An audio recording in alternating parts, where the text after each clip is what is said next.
to speak kindly to She Skeffington. I got such a wonderfully graphic and laudatory account of the man from one of the party who had been out with Coathurst the night before, and who obviously regarded him as a very remarkable individual indeed, that as a young officer I went down to the guard room, asked for the keys, and visited him in his cell. I asked was there anything I could do for him, and he said he would like his handkerchief, and he would like a message given, sent, if possible, to his wife.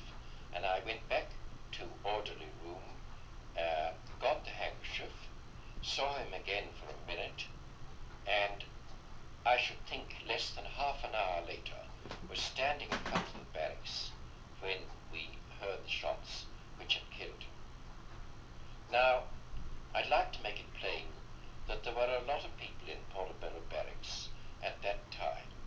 who realized that this was nothing but plain, stark murder. There were others who were in an highly excitable state of mind, who seemed to see the entire empire disintegrating at this moment,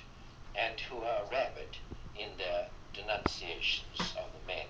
who they said were trying to overthrow it. And these people, who had lost their sense of proportion, seemed to think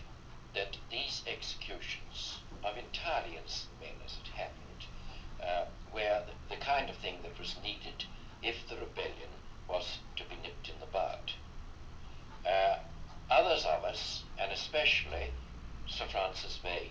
for whom I have the very greatest admiration, saw the thing in its true light, saw that it was completely outrageous,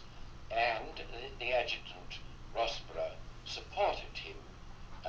in that respect, and got all the young officers called into the billiard room in the barracks, and Vane